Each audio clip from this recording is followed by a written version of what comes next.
ദൈവത്തിൻ്റെ അതിപരിശുദ്ധ വാഴ്ത്തപ്പെടുമാറാട്ടെ. ഇന്ന് സബ് സ്കൂൾ സർവീസിലേക്ക് ഏവരെയും സ്വാഗതം ചെയ്തുകൊള്ളുന്നു. ഗാനശ്രീയുടെ ആരംഭമായി 900-ാമത്തെ പാട്ട് പാടാം. 900.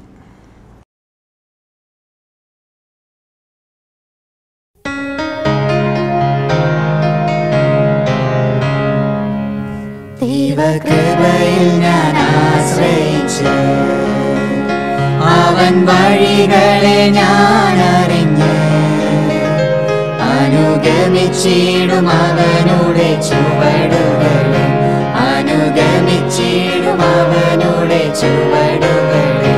ദൈവകൃപയിൽ ഞാൻ ആശ്രയിച്ച് ഇഹലോകമോ തരികിൽ ഒരു സുഖവും മനഃശാന്തിയതും എൻ്റെ യേശുവിൻ്റെ തിരുസന്നിധിയിൽ എന്നും ആനന്ദമുണ്ടെനിക്ക്. എൻ്റെ യേശുവിൻ്റെ തിരുസന്നിധിയിൽ എന്നും ആനന്ദമുണ്ടെനിക്ക്. ദൈവകൃപയിൽ ഞാൻ ആശ്രയിച്ച് മനോവേദന പല ശോധന മമ ജീവിത പാതയതിൽ മാറാതേറിടുമ്പോൾ ആത്മനാഥനവൻ മാറിൽ ചാരി ഞാൻ ആശ്വസിക്കും. മാറാതേറിടുമ്പോൾ ആത്മനാഥനവൻ മാറിൽ ചാരി ഞാൻ ആശ്വസിക്കും. ദൈവകൃപയിൽ ഞാൻ ആശ്രയിച്ചു എത്ര നല്ലവൻ മതിയായവൻ എന്നെ കരുതുന്ന കർത്തനവൻ. എൻ്റെ ആവശ്യങ്ങളെല്ലാം അറിഞ്ഞിടുന്ന ഏറ്റവും അടുത്ത സഹായകൻ താൻ. എൻ്റെ ആവശ്യങ്ങളെല്ലാം അറിഞ്ഞിടുന്ന ഏറ്റവും അടുത്ത സഹായകൻ താൻ. ദൈവകൃപയിൽ ഞാൻ ആശ്രയിച്ച് എൻ്റെ ആയുസ്സിൻ ദിനമൊക്കെയും തൻ്റെ നാമമഹത്വത്തിനായി ഒരു കൈത്തിരി പോൽ കത്തിയെരിഞ്ഞൊരിക്കൽ തിരുമാറിൽ മറഞ്ഞിടും ഞാൻ. ഒരു കൈത്തിരി പോൽ കത്തിയെരിഞ്ഞൊരിക്കൽ തിരുമാറിൽ മറഞ്ഞിടും ഞാൻ. ദൈവകൃപയിൽ ഞാൻ ആശ്രയിച്ചു. അടുത്തതായി 901-ാമത്തെ പാട്ട് പാടാം. 901.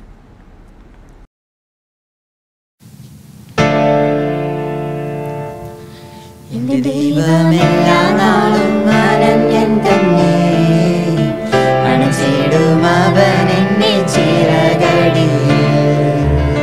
എന്റെ ദൈവമെല്ലാ നാളും അനന്യൻ തന്നെ, അണച്ചിടും അവൻ എന്നെ ചിറകടിയിൽ. ഇഴകളിൻ ഭാരം നിത്യം ചുമക്കുന്നതാ, ഏതുനേരവും ഞാൻ നിന്നെ സ്തുതിച്ചിടുന്നു. നാം പോരാ വർണ്ണിച്ചിടാൻ നന്മയോരൊന്നും, നന്ദികൾ കൊണ്ടെന്റെ ഉള്ളം നിറയുന്നപ്പാ. നാം പോരാ വർണ്ണിച്ചിടാൻ നന്മയോരൊന്നും, നന്ദി കൊണ്ടെന്റെ ഉള്ളം നിറയുന്നപ്പാ. എന്റെ ദൈവമെല്ലാ നാളും അനന്യം തന്നെ, അണച്ചിടും അവൻ എന്നെ ചിറകടിയിൽ. കഷ്ടനഷ്ട രോഗ ദുഃഖം വന്നിടും നേരം, ഇഷ്ടനായകനാം യേശു ആശ്വാസമേകും. കഷ്ടതയേറ്റ പ്രിയൻ കൂടെയുള്ളതാ, പോയിടാം ധൈര്യമായ നാഥൻ പാതയിൽ. കഷ്ടതയേറ്റ പ്രിയൻ കൂടെയുള്ളതാ, പോയിടാം ധൈര്യമായ നാഥൻ പാതയിൽ. എന്റെ ദൈവമെല്ലാ നാളും അനന്യൻ തന്നെ, അണിച്ചിടും അവൻ എന്നെ ചിറകടിയിൽ. എന്ന് കേൾക്കുമ്പോൾ ശബ്ദം വാനവീരവിൽ അന്ന് തീരുമെന്റെ കണ്ണീർ സമ്പൂർണമായി മണിയറവാസം പൂകി ആനന്ദിച്ചിടാം വാഞ്ചിക്കുന്നെന്റെ ഉള്ളം ദിനം ദിനമായി മണിയറവാസം പൂകി ആനന്ദിച്ചിടാം വാഞ്ചിക്കുന്നെന്റെ ഉള്ളം ദിനം ദിനമായി എന്റെ ദൈവമെല്ലാ നാളും ആനന്ദം തന്നെ അണച്ചിടും അവൻ എന്നെ ചിറകളിൽ.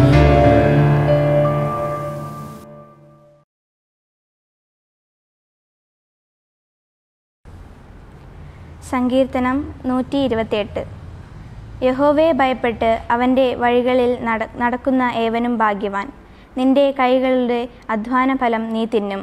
നീ ഭാഗ്യവാൻ, നിനക്ക് നന്മ വരും.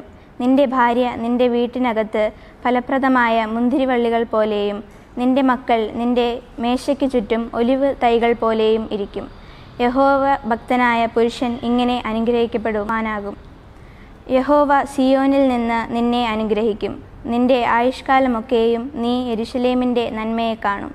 നിന്റെ മക്കളുടെ മക്കളെയും നീ കാണും. ഇസ്രായേലിന്മേൽ സമാധാനം ഉണ്ടാകട്ടെ. ഈ വായിച്ചേട്ട തിരുവചനങ്ങളാൽ ദൈവം നമ്മൾ ഓരോരുത്തരെയും അനുഗ്രഹിക്കുമാറാകട്ടെ. ഇന്നത്തെ ശബത്ത് സ്കൂൾ ശുശ്രൂഷയിലേക്ക് ഞാൻ ഏവരെയും സ്വാഗതം ചെയ്യുന്നു. ശബത്ത് സ്കൂൾ ശുശ്രൂഷയുടെ തുടർച്ചയായി 481 പാട്ട് പാടാം. 481.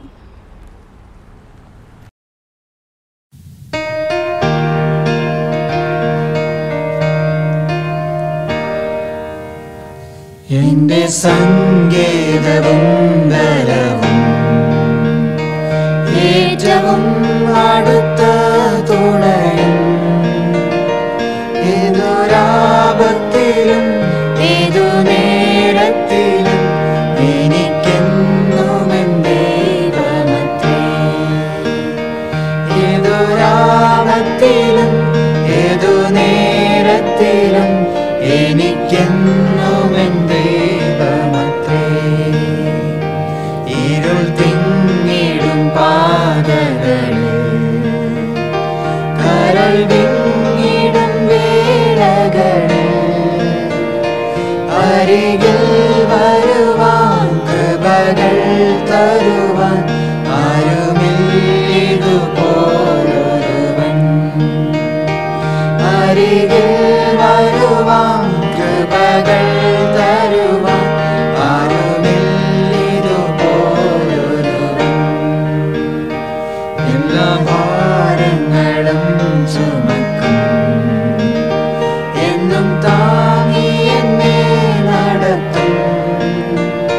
കർത്തൻ തൻ കരങ്ങൾ കണ്ണുനീർ തുടയ്ക്കും. കാത്തുപാലിക്കുമെന്നെ നിത്യം. കർത്തൻ തൻ കരങ്ങൾ കണ്ണുനീർ തുടയ്ക്കും.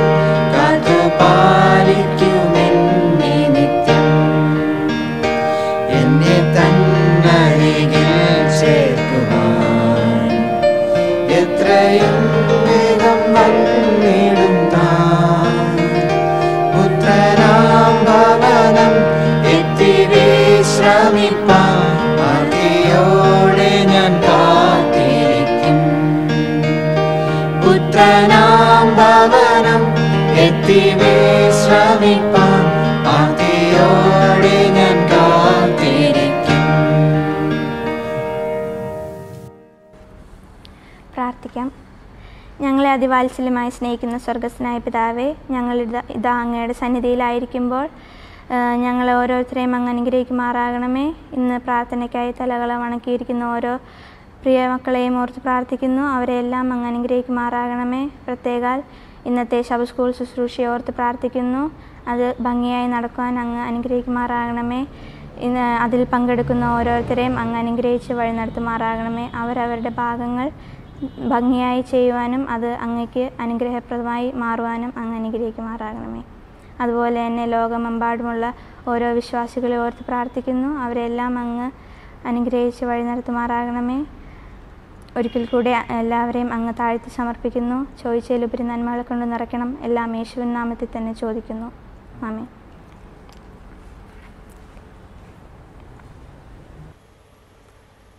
ഏവർക്കും പുതിയൊരു ശബ്ദനാൾ ആശംസിച്ചു കൊള്ളുന്നു.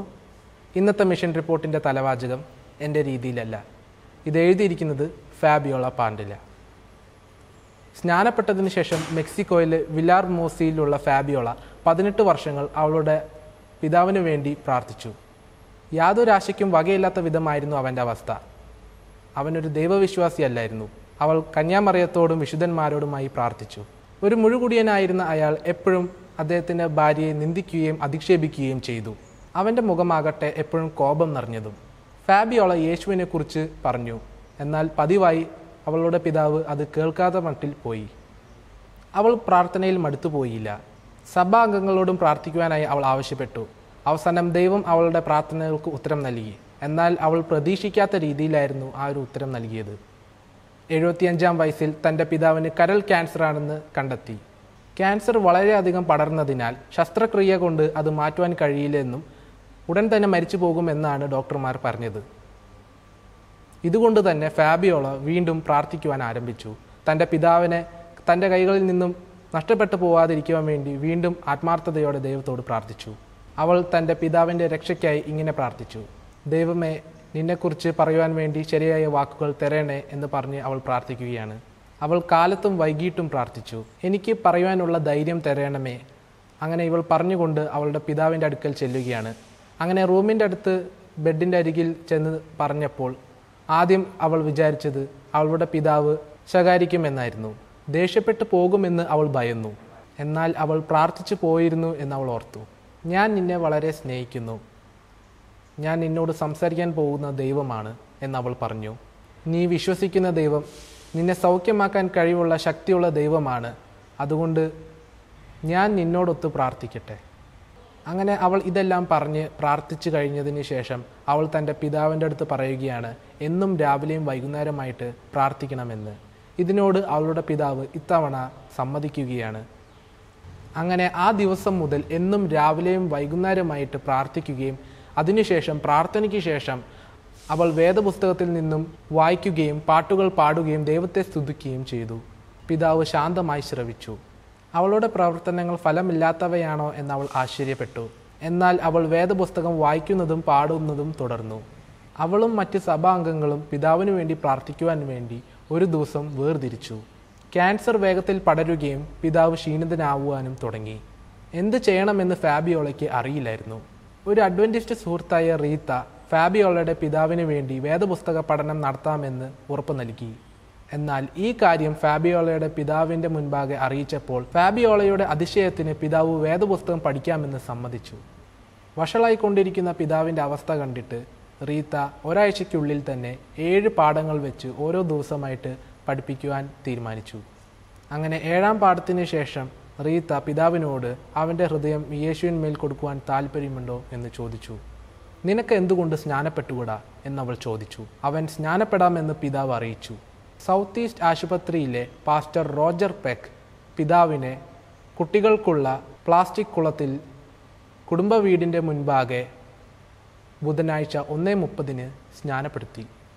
അന്ന് വൈകുന്നേരം പിതാവ് അവൻ്റെ മുറിയിൽ പോകുവാൻ അവൻ ആഗ്രഹിച്ചില്ല. അന്ന് കുടുംബത്തോടൊത്ത് സ്വീകരണ മുറിയിൽ കഴിയുവാൻ ആഗ്രഹിച്ചു. പാതിരാത്രി കഴിഞ്ഞ് കുറച്ച് നേരമായപ്പോൾ അവൻ വേഗത്തിൽ ശ്വസിക്കുവാൻ തുടങ്ങി. പിന്നീട് അവൻ അവസാന ശ്വാസമെടുത്ത് കണ്ണുകൾ അടച്ചു. ജീവിതത്തിൽ കോപമുള്ള മുഖമുണ്ടായിരുന്ന പിതാവ് ശവപ്പെട്ടിക്കുള്ളിൽ അസാധാരണമാം വിധം സമാധാനമുള്ളവനായി കാണപ്പെട്ടു. അവർ അറിയാതെ അവൻ പള്ളിയിൽ പോയിരുന്നോ എന്ന് ആശ്ചര്യഭരിതരായ വിലാപക്കാർ ചോദിച്ചു. എന്നാൽ ഒരു കാര്യം ഫാബിയോളയ്ക്ക് ഉറപ്പായിരുന്നു. അവൻ മരിക്കുന്നതിന് മുൻപ് യേശുവിന്മേൽ ഹൃദയം കൊടുത്തുവെന്ന് ഉറപ്പായിരുന്നു. ദൈവം ഒരു അത്ഭുതം പ്രവർത്തിച്ചു എന്ന് ഫാബിയോളയ്ക്ക് ഉറപ്പാണ്. പിതാവിൻ്റെ ഹൃദയമാറ്റം സംഭവിച്ചത് വെറും 2 മാസങ്ങൾക്കുള്ളിലാണ്. അവന് ക്യാൻസർ ഉണ്ടെന്ന് കണ്ടെത്തുന്ന സമയത്ത് മുതൽ അവൻ്റെ മരണസമയം വരെയായിരുന്നു കണ്ടെത്തിയത്. പിതാവ് അവൻ്റെ ഹൃദയം യേശുവിന് നൽകി. ഞാൻ ആഗ്രഹിച്ച രീതിയിലല്ലെങ്കിലും ദൈവത്തിൻ്റെ രീതിയിലായിട്ടാണ്. പിന്നീട് ഫാബിയോള ഇങ്ങനെ പറയുകയാണ്, നമ്മൾക്ക് അസാധ്യമായിട്ടുള്ളത് ദൈവത്താൽ സാധ്യമാണ്. നിങ്ങളുടെ കാണിക്കകൾക്ക് നന്ദി. കൂടുതലായി നൽകുവാൻ ദൈവം ഇടയാകട്ടെ.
കനിവോലുമാരൂപം.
ദൈവത്തിൻ്റെ അതിപരിശുദ്ധ നാമം വാഴ്ത്തപ്പെടുമാറാകട്ടെ. വീണ്ടും വരുന്ന യേശു ക്രിസ്തുവിൻ്റെ നാമത്തിൽ നിങ്ങൾക്ക് എല്ലാവർക്കും എൻ്റെ സ്നേഹവന്ദനം.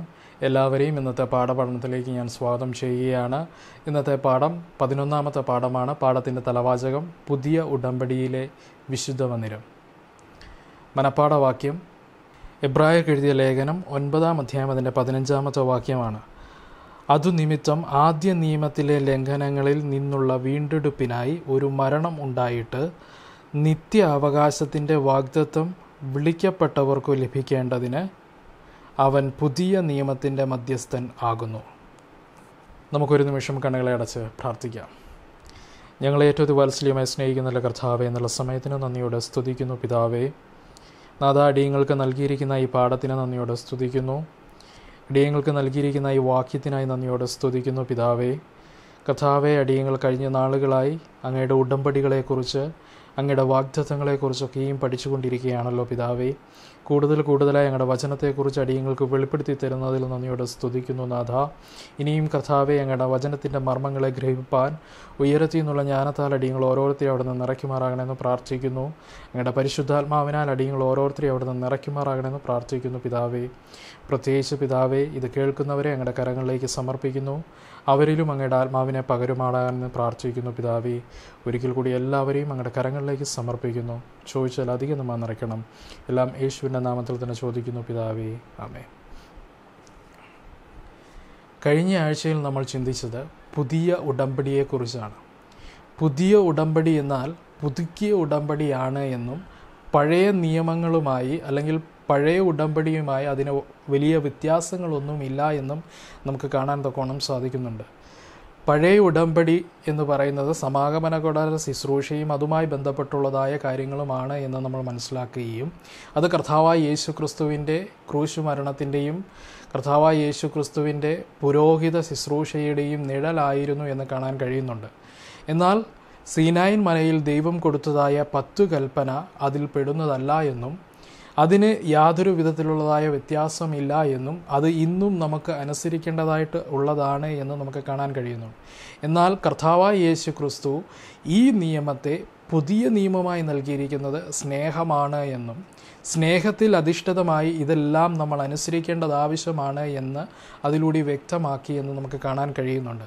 പ്രത്യേകിച്ച് നമ്മൾ കഴിഞ്ഞ ആഴ്ചയിൽ വിശേഷമുള്ളതായ 2 നിയമങ്ങളെ അല്ലെങ്കിൽ ഉടമ്പടിയെക്കുറിച്ച് നമ്മൾ ചിന്തിച്ചു. അത് കർത്താവായ യേശു ക്രിസ്തുവിൻ്റെ ക്രൂശ് മരണവും കർത്താവായ യേശു ക്രിസ്തുവിൻ്റെ സ്വർഗീയ വിശുദ്ധ മന്ദിരത്തിലുള്ള പുരോഹിത ശുശ്രൂഷയും അല്ലെങ്കിൽ മധ്യസ്ഥ ശുശ്രൂഷയുമാണ് എന്ന് നമുക്ക് കാണുവാൻ തക്കോണം സാധിക്കുന്നുണ്ട്. ഇന്ന് നമ്മൾ കൂടുതലായി ചിന്തിക്കുവാൻ കാണാൻ പോകുന്നത് ഇസ്രായേലിൽ ഒരു വിശുദ്ധ മന്ദിരം നിർമ്മിക്കണമെന്ന് ദൈവം ആവശ്യപ്പെട്ടത് എന്തുകൊണ്ടാണ് എന്നുള്ളതിനെക്കുറിച്ച്. ദൈവവും മനുഷ്യനും തമ്മിലുള്ളതായ ബന്ധത്തിൻ്റെ ആഴത്തെക്കുറിച്ച് നമ്മൾ കൂടുതലായി ചിന്തിക്കുവാൻ തക്കവണ്ണം പോവുകയാണ്. അതുപോലെ തന്നെ യേശുക്രിസ്തു നമ്മുടെ പാപത്തിന് പരിഹാരമായി എന്നുള്ളത് എന്താണ് നമ്മളെ പഠിപ്പിക്കുന്നത് എന്നാണ് നമ്മളിന്ന് കൂടുതൽ ചിന്തിക്കുവാൻ തക്കവണ്ണം പോകുന്നത്. പ്രത്യേകിച്ച് കർത്താവായ യേശുക്രിസ്തുവിൻ്റെ ക്രൂശ് മരണത്തിലൂടെ എന്താണ് കർത്താവായ യേശുക്രിസ്തു പൂർത്തീകരിച്ചത്, അല്ലെ എന്താണ് കർത്താവായ യേശുക്രിസ്തു ചെയ്യുന്നത് എന്നുള്ളതിനെക്കുറിച്ചൊക്കെയാണ് നമ്മളിന്ന് ചിന്തിക്കുവാൻ തക്കവണ്ണം പോകുന്നത്. അതുമാത്രവുമല്ല, അതിനുശേഷം കർത്താവായ യേശുക്രിസ്തു പുരോഹിതനായി നിൽക്കുന്നതും കർത്താവായ യേശുക്രിസ്തു ഒരു പകരക്കാരനായി നിൽക്കുന്നതും കർത്താവായ യേശുക്രിസ്തു ഒരു മധ്യസ്ഥനായി നിൽക്കുന്നതിനെക്കുറിച്ചും സ്വർഗീയ വിശുദ്ധ മന്ദിരത്തിൽ എന്ത് ശുശ്രൂഷയാണ് ഇന്നത്തെ കാലഘട്ടത്തിൽ നടന്നുകൊണ്ടിരിക്കുന്നത് എന്നുള്ളതിനെക്കുറിച്ചും ആണ് നമ്മളിന്ന് ചിന്തിക്കുവാൻ തക്കവണ്ണം പോകുന്നത്. അപ്പം പുതിയ ഉടമ്പടിയിലെ വിശുദ്ധ മന്ദിരം എന്നുള്ള പാഠത്തിലൂടെ എന്താണ് വിശേഷതയേറിയതായ പുതിയ ഉടമ്പടി എന്നുള്ളതിനെക്കുറിച്ചാണ് നമ്മളിന്ന് വളരെ വ്യക്തമായി മനസ്സിലാക്കുവാൻ തക്കവണ്ണം പോകുന്നത്. ഞായറാഴ്ചത്തെ ഭാഗത്ത് ബന്ധങ്ങൾ എന്നുള്ളതായ തലവാചകത്തോടി കൊടുത്തിരിക്കുന്നതായ ഭാഗം ലേവ്യ പുസ്തകം 26-ാം അധ്യായം അതിൻ്റെ 11-12 വാക്യങ്ങളെ അടിസ്ഥാനമാക്കിയാണ്. അത് ഇപ്രകാരം വായിക്കുന്നു: ഞാൻ എൻ്റെ നിവാസം നിങ്ങളുടെ ഇടയിലാക്കും, എൻ്റെ ഉള്ളം നിങ്ങളെ വെറുക്കുകയില്ല. ഞാൻ നിങ്ങളുടെ ഇടയിൽ സഞ്ചരിച്ചു കൊണ്ടിരിക്കും, ഞാൻ നിങ്ങൾക്കു ദൈവം, നിങ്ങൾ എനിക്ക് ജനവും ആയിരിക്കും. ലേവ്യ പുസ്തകം 26-ാം അധ്യായത്തിൻ്റെ 11-12 വാക്യങ്ങളിൽ പറയുന്നത് ദൈവം അവരുടെ ഇടയിൽ വസിക്കും, ദൈവത്തിൻ്റെ ഉള്ളം അവരെ വെറുക്കുകയില്ല എന്ന് പറയുന്നു. ദൈവം അവരോടൊപ്പം സഞ്ചരിച്ചു കൊണ്ടേയിരിക്കും. അതിൻ്റെ കാരണത്തെക്കുറിച്ച് പറയുകയാണ്, ഞാൻ നിങ്ങൾക്ക് ദൈവവും നിങ്ങൾ എനിക്ക് ജനവുമായിരിക്കും എന്ന് വളരെ വ്യക്തമായി പറയുന്നു. പുറപ്പാട് പുസ്തകം 25-ാം അധ്യായം അതിൻ്റെ 8-ാമത്തെ വാക്യം വായിക്കുമ്പോൾ അവിടെ മോശയോട് ദൈവം ആഹ്വാനം ചെയ്യുകയാണ്, ഞാൻ നിങ്ങളുടെ ഇടയിൽ വസിക്കേണ്ടതിന് നിങ്ങൾ എനിക്കൊരു വിശുദ്ധ മന്ദിരം ഉണ്ടാക്കണം എന്ന് പറയുകയാണ്. ദൈവം ഇവിടെ ദൈവത്തിൻ്റെ ബന്ധത്തെ സൂചിപ്പിക്കുവാൻ തക്കവണ്ണം ഈ വാക്യം നൽകിയിരിക്കുന്നു. ഇവിടെ പറയുന്നു, ഞാൻ നിങ്ങൾക്ക് ദൈവവും നിങ്ങൾ എനിക്ക് ജനവുമായിരിക്കുമെന്ന്. ദൈവം ഉടമ്പടി ചെയ്യുന്നതായ സാഹചര്യങ്ങളിലെല്ലാം നിങ്ങൾ എനിക്ക് ജനമായിരിക്കുമെന്നും ഞാൻ നിങ്ങളുടെ ദൈവമായിരിക്കുമെന്നും വളരെ വ്യക്തമായി ആവർത്തിച്ച് പറയുന്നതായിട്ട് നമുക്ക് കാണാൻ കഴിയുന്നുണ്ട്. പ്രത്യേകിച്ച് ഇസ്രായേൽ മക്കളെ മരുഭൂമിയിലായിരുന്ന സാഹചര്യത്തിൽ പലപ്പോഴായി ഇത് ഇങ്ങനെ ആവർത്തിച്ച് പറയുന്നതായിട്ട് നമുക്ക് കാണാൻ കഴിയുന്നുണ്ട്. അതുമാത്രവുമല്ല, പ്രവാചകന്മാർ മുഖാന്തരവും യെശയ്യാ പ്രവാചകൻ, യിരെമ്യാ പ്രവാചകനൊക്കെ ഈ മുഖാന്തരം ഇപ്രകാരം ഈ ജനത്തോട് ദൈവം എപ്പോഴും ഇങ്ങനെ ഓർമ്മപ്പെടുത്തിക്കൊണ്ടിരുന്നു, ഞാൻ നിങ്ങൾക്ക് ദൈവവും നിങ്ങൾ എനിക്ക് ജനവുമായിരിക്കുന്നു എന്നുള്ളതിനെക്കുറിച്ച്. അപ്പോൾ ദൈവവുമായിട്ട് ജനം ചെയ്തതായ ഉടമ്പടിയെക്കുറിച്ചൊക്കെ നമ്മൾ ചിന്തിച്ചപ്പോൾ അതിനെക്കുറിച്ച് പറയുന്നത് ഒരു ഭാര്യ ഭർത്താവ് ബന്ധത്തിൽ എങ്ങനെയാണ് ഒരു ഉടമ്പടി നിർമ്മിക്കപ്പെടുന്നത്, അതുപോലെ തന്നെയാണ് ദൈവവുമായിട്ടുള്ളതായ ഈ ജനങ്ങളുടെ ബന്ധത്തിൻ്റെ ഉടമ്പടി നിലനിൽക്കുന്നതും എന്ന് കാണാൻ കഴിയുന്നുണ്ട്. അപ്പോൾ അതിൻ്റെ ഘടകങ്ങളെക്കുറിച്ചൊക്കെ നമ്മൾ ചിന്തിച്ചതാണ്, അത് പഠിച്ചതാണ്, അതിനെക്കുറിച്ച് കൂടുതലായി ഞാൻ പറയുന്നില്ല. പക്ഷേ ഇത് ദൈവത്തിൻ്റെ ബന്ധവുമായി ബന്ധിപ്പിച്ചുകൊണ്ടുള്ളതാണ് ദൈവത്തിൻ്റെ ഉടമ്പടി എന്നുള്ളത്. ഇവിടെ ദൈവം ഇസ്രായേൽ ജനത്തോട് പറയുകയാണ്, ഞാൻ നിങ്ങളുടെ ഇടയിൽ വസിക്കേണ്ടതിന് നിങ്ങൾ എനിക്കൊരു വിശുദ്ധ മന്ദിരം ഉണ്ടാക്കണം എന്ന് പറയുകയാണ്. അതായത് ദൈവം അവരുടെ ഇടയിലേക്ക് വരേണ്ടതിന് അല്ലെങ്കിൽ അവരുടെ ഇടയിൽ വസിക്കേണ്ടതിന് ഒരു വിശുദ്ധ മന്ദിരം ഉണ്ടാക്കണമെന്ന് വളരെ വ്യക്തമായി കാണുവാൻ തക്കവണ്ണം സാധിക്കുന്നുണ്ട്. നമുക്കറിയാം, വിശുദ്ധ മന്ദിരം എന്ന് പറയുന്നത് വളരെ വിശുദ്ധമാണ്. അതിൽ അതിപരിശുദ്ധ സ്ഥലത്താണ് ദൈവത്തിൻ്റെ സിംഹാസനം അല്ലെങ്കിൽ ദൈവം വസിക്കുന്നതായിട്ട് നമുക്ക് കാണാൻ തക്കവണ്ണം സാധിക്കുന്നുണ്ട്. ഇസ്രായേൽ മക്കളെ മരുഭൂമി വാസത്തിലൂടെ ദൈവം അവർക്ക് പകൽ മേഘസ്തംഭമായും രാത്രി അഗ്നിസ്തംഭവുമായി അവരോടൊപ്പം ഉണ്ടായിരുന്നു എന്ന് നമുക്ക് വായിച്ച് മനസ്സിലാക്കുവാൻ തക്കവണ്ണം സാധിക്കുന്നുണ്ട്. അതുമാത്രവുമല്ല, ഈ വിശുദ്ധ മന്ദിരത്തിൻ്റെ അതിപരിശുദ്ധ സ്ഥലത്ത് ദൈവം അവരുടെ ഇടയിൽ വസിക്കുന്നതായിട്ട് നമുക്ക് കാണാൻ കഴിയുന്നുണ്ട്. വീണ്ടും നമ്മൾ അതിനെക്കുറിച്ച് കൂടുതലായി ചിന്തിക്കുമ്പോൾ ദൈവം ഇവിടെ വളരെ വ്യക്തമായിട്ട് പറയുകയാണ്, ഞാൻ നിങ്ങളെ വെറുക്കുന്നില്ല എന്ന് എടുത്തു പറയുകയാണ്. മറ്റ് കാരണങ്ങൾ പറയുന്നത്, ഞാൻ നിങ്ങളുടെ ഇടയിൽ അല്ലെങ്കിൽ ഞാൻ നിങ്ങളോടൊപ്പം നിങ്ങളുടെ യാത്രയോടൊപ്പം സഞ്ചരിക്കേണ്ടതിന് നിങ്ങളുടെ ഇടയിൽ വസിക്കണം എന്ന് പറയുകയാണ്. അപ്പോൾ ഇവിടെ ദൈവം പറയാണ്, ഞാൻ എൻ്റെ ഉള്ളം നിങ്ങളെ വെറുക്കുന്നില്ല എന്ന് പറയുന്നു. കർത്താവായ യേശു ക്രിസ്തു ഈ ഭൂമിയിലായിരുന്ന സമയത്ത് പറഞ്ഞു, ഞാൻ പാപികളെ രക്ഷിപ്പാൻ തക്കവണ്ണമാണ് കടന്നു വന്നിരിക്കുന്നത്, അല്ലെങ്കിൽ ഞാൻ രോഗമുള്ളവരെ സൗഖ്യമാക്കുവാൻ തക്കവണ്ണമാണ് കടന്നു വന്നിരിക്കുന്നത് എന്ന് വളരെ വ്യക്തമായി പറഞ്ഞു. നമുക്ക് മനസ്സിലാകുന്ന ഒരു സത്യം, ദൈവത്തെ സംബന്ധിച്ചിടത്തോളം ദൈവം ഒരിക്കലും പാപിയെ വെറുക്കുന്നില്ല, എന്നാൽ അവൻ്റെ പാപത്തെയാണ് ദൈവം വെറുക്കുന്നത് എന്ന് നമുക്ക് മനസ്സിലാക്കാൻ തക്കവണ്ണം കഴിയുന്നുണ്ട്. ഇവിടെ ദൈവം അത് വ്യക്തമാക്കി പറയുകയാണ്, ഞാൻ നിങ്ങളെ ആരും വെറുക്കുന്നില്ല എന്ന് പറയുകയാണ്. പക്ഷെ നിങ്ങളുടെ ഇടയിൽ പാപമുണ്ട്, അല്ലെങ്കിൽ നിങ്ങളുടെ ഇടയിൽ അനുസരണക്കേട് ഉണ്ട്. നിങ്ങളുടെ ഇടയിൽ മിസ്രൈമിൽ ഏകദേശം 430 സംവത്സരം വസിച്ചിരുന്നതായ സാഹചര്യത്തിൽ അവിടുത്തേതായ ചില സ്വാധീനങ്ങൾ നിങ്ങളുടെ ജീവിതത്തിൽ ഇന്നും ഉണ്ട് എന്ന് കാണാൻ തക്കോണം സാധിക്കുന്നുണ്ട് എന്ന് ദൈവം വളരെ വ്യക്തമായി പറയുന്നു. എന്നാൽ ഞാൻ നിങ്ങളെ വെറുക്കുന്നില്ല, ഞാൻ നിങ്ങളെ സ്നേഹിക്കുന്നു. നിങ്ങളുടെ ഈ തെറ്റുകളെ ക്ഷമിച്ച് ഞാൻ നിങ്ങളെ എൻ്റെ അടുക്കിലേക്ക് മടക്കി കൊണ്ടുവരേണ്ടതിന് ഞാൻ നിങ്ങളുടെ ഇടയിൽ വസിക്കേണ്ടതാകുന്നു എന്ന് വളരെ വ്യക്തമായി കാണാൻ തക്കോണം സാധിക്കുന്നുണ്ട്. അപ്പോൾ ദൈവം മനുഷ്യനോടുള്ളതായ ബന്ധത്തിൻ്റെ മൂല്യം മനസ്സിലാക്കി, അല്ലെങ്കിൽ മനുഷ്യനോടുള്ളതായ സ്നേഹ കൂടുതൽ കൊണ്ട്, ഈ ലോകത്തോടുള്ളതായ ദൈവത്തിൻ്റെ സ്നേഹ കൂടുതൽ കൊണ്ട് ദൈവം അവരുടെ ഇടയിൽ വസിക്കുവാൻ തക്കവണ്ണം താല്പര്യപ്പെടുകയും അതിനു വേണ്ടുന്ന ഒരു സാഹചര്യത്തിനായി അവരോട് വിശുദ്ധ മന്ദിരം നിർമ്മിക്കുവാൻ തക്കവണ്ണം ആവശ്യപ്പെടുകയും ചെയ്യുന്നു. സ്വർഗീയ വിശുദ്ധ മന്ദിരത്തിൻ്റെ, അല്ലെങ്കിൽ സ്വർഗീയമായിരിക്കുന്നതായ ആ അവസ്ഥയുടെ ഒരു മാതൃകയായാണ് ഇവിടെ വിശുദ്ധ മന്ദിരം നിർമ്മിക്കാൻ തക്കവണ്ണം മോശയോട് ദൈവം ആഹ്വാനം ചെയ്യുന്നത്.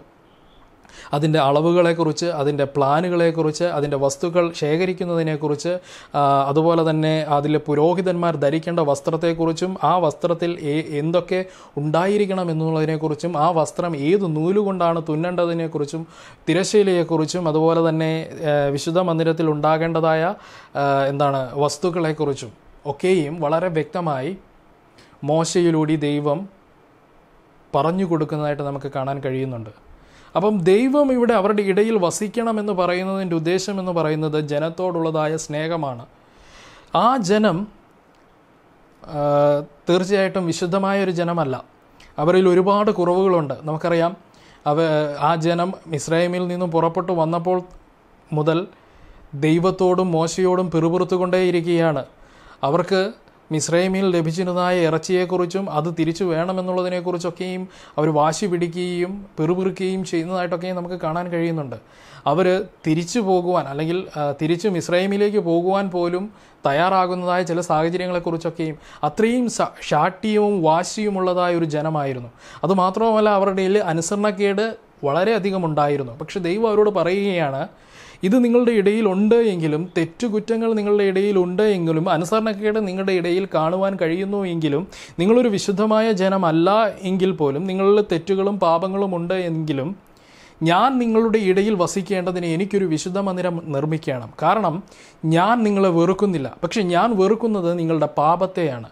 അതായത് നിങ്ങൾ നിങ്ങളുടെ ജീവിതത്തിൽ ചെയ്യുന്നതായ തെറ്റിൻ്റെ സാഹചര്യങ്ങളിലൊക്കെയും ദൈവവുമായി ചെയ്തിട്ടുള്ളതായ ഉടമ്പടിയുടെ ലംഘനമാണ് സംഭവിക്കുന്നതെന്നും, അതിലൂടെ നിങ്ങൾ പാപികളായി തീരുകയും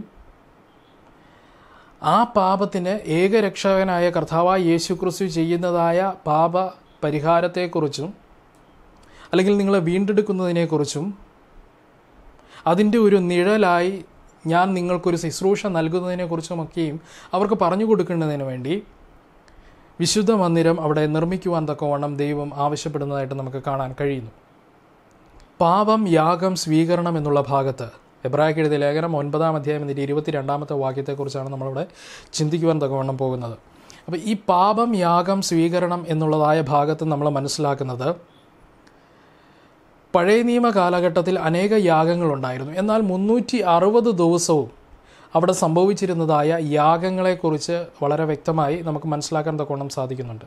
അപ്പോൾ ഈ 360 ദിവസവും ഇങ്ങനെ സംഭവിച്ചിരുന്നതായ ഒരു യാഗമാണ് പാപയാഗം എന്നുള്ളത്. അതായത് ഒരു മനുഷ്യൻ പാപം ചെയ്തു കഴിഞ്ഞാൽ ആ പാപത്തിന് തക്കതായ ഒരു മൃഗത്തെ കൊണ്ടുവന്ന് യാഗം കഴിച്ച് ആ മൃഗത്തിൻ്റെ രക്തമെടുത്ത് അത് യാഗപീഠത്തിൻ്റെ കൊമ്പുകളിൽ തളിക്കുകയും ഒഴിക്കുകയും പുരട്ടുകയും ഒക്കെയും ചെയ്യുന്നതായിട്ട് നമുക്ക് കാണാൻ കഴിയുന്നുണ്ട്. അപ്പോൾ ഈ യാഗത്തിലൂടെ എന്താണ് സംഭവിക്കുന്നത് എന്നുള്ളതിനെക്കുറിച്ച് നമ്മൾ മനസ്സിലാക്കുകയാണ് എങ്കിൽ, ഒരു പാപിയായ മനുഷ്യൻ പാപം ചെയ്യുന്നതിലൂടെ ദൈവവുമായിട്ടുള്ളതായ ഉടമ്പടിയുടെ ലംഘനമാണ് സംഭവിക്കുന്നത്. അപ്പോൾ ഈ ലംഘനം അവനിൽ പുനഃസ്ഥാപിക്കേണ്ടത് ആവശ്യമാണ്. അതുകൊണ്ട് എന്താണ് ചെയ്യേണ്ടത്? ഈ പാപത്തിൻ്റെ ഫലമായി അവൻ അനുഭവിക്കേണ്ടതായ ശിക്ഷ മറ്റൊരു മൃഗത്തെ കൊണ്ടുവന്ന് ആ മൃഗത്തെ അറക്കുന്നതിലൂടെ ആ മൃഗം ആ ശിക്ഷ അവനു വേണ്ടി അനുഭവിക്കുന്നതായിട്ട് കാണാൻ കഴിയുന്നുണ്ട്. അപ്പോൾ ഈ മനുഷ്യൻ പാപം ചെയ്തു, എന്നാൽ ആ പാപത്തിൻ്റെ ശിക്ഷ അനുഭവിക്കുന്നത് ഈ മൃഗമാണ്. അല്ലെങ്കിൽ ഈ മൃഗത്തെ യാഗം കഴിക്കുന്നതിലൂടെ ദൈവവുമായിട്ടുള്ളതായ ഉടമ്പടി ലംഘിക്കപ്പെട്ടപ്പോൾ ആ ഉടമ്പടിയെ അവിടെ പുനഃസ്ഥാപിക്കുകയാണ് ചെയ്യുന്നത് എന്ന് കാണാൻ കഴിയുന്നുണ്ട് ഈ യാഗത്തിലൂടെ എന്ന് നമുക്ക് മനസ്സിലാക്കാൻ കഴിയുന്നു.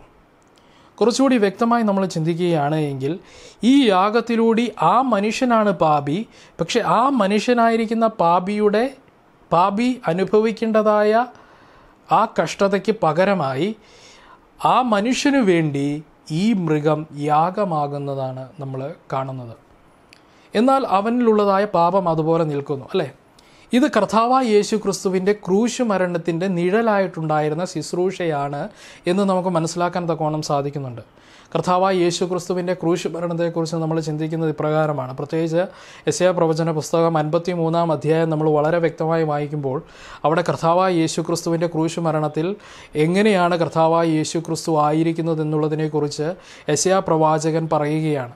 അതായത് രോമം കത്രിക്കാൻ കൊണ്ടുപോകുന്നതായ ഒരു കുഞ്ഞാടിന് തുല്യമായി വായ തുറക്കാതെ മിണ്ടാതെ കർത്താവായ യേശു ക്രിസ്തു ഇരിക്കും എന്നുള്ളതിനെക്കുറിച്ചാണ് പറയുന്നത്. അല്ലെങ്കിൽ അവൻ നിഷ്കളങ്കനും നിർദോഷവാനുമാണ് എന്നും ഒരു നിഷ്കളങ്കമായ നിർദോഷമുള്ളതായ ഒരു കുഞ്ഞാടിന് തുല്യമായി അറക്കുവാൻ കൊണ്ടുപോകുന്ന കുഞ്ഞാടിന് തുല്യമായി കർത്താവായ യേശു ക്രിസ്തു ആ ക്രൂശ് മരണത്തെ അഭിമുഖീകരിക്കുമെന്നുള്ളതിനെക്കുറിച്ചാണ് പറയുന്നത്.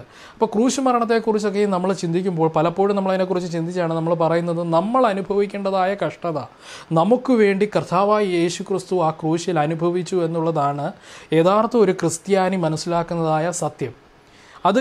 അതാണ് സംഭവിക്കുന്നത്. ഈ മനുഷ്യൻ ചെയ്തതായ പാപത്തിൻ്റെ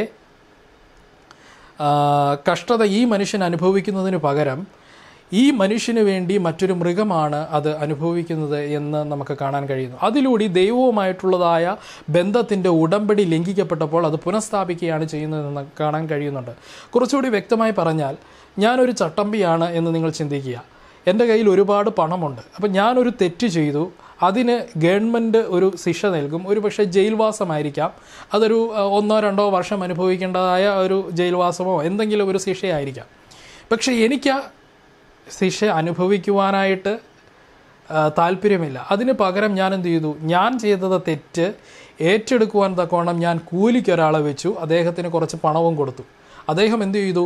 ആ തെറ്റ് ഏറ്റെടുത്തു. ഇത് നിയമത്തിൽ ഉള്ളതല്ല, പക്ഷേ ഇതൊരു ഉദാഹരണമായി ഞങ്ങളുടെ മുൻപിൽ പറയുകയാണ്.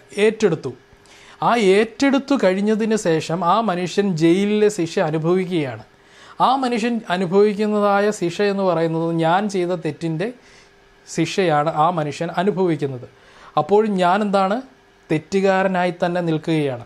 അതാണ് എബ്രായർക്ക് എഴുതിയ ലേഖനം 10-ാം അധ്യായത്തിൻ്റെ 4-ാമത്തെ വാക്യത്തിൽ വളരെ വ്യക്തമായി പറയുന്നു, ഒരു യാഗമൃഗമായ കാളയോ ആടോ അറക്കപ്പെട്ടു കഴിഞ്ഞാൽ ആ മനുഷ്യനിൽ നിന്നും ആ പാപം നീങ്ങുന്നില്ല. പക്ഷെ എന്താണ് അവിടെ സംഭവിക്കുന്നത്?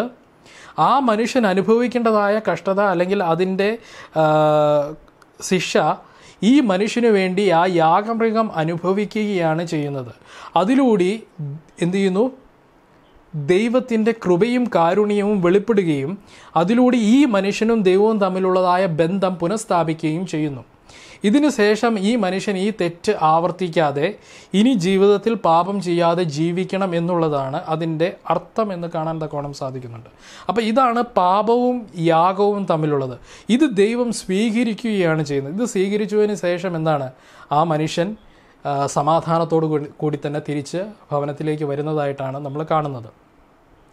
പക്ഷേ ഇത് യഹൂദന്മാർ കണ്ടത് പൂർണ്ണമായും അവരുടെ പാപം ആ മൃഗത്തിലേക്ക് നീക്കപ്പെട്ടു, അല്ലെങ്കിൽ പാപം അവനിൽ നിന്ന് നീക്കപ്പെട്ടു എന്നുള്ളതാണ്.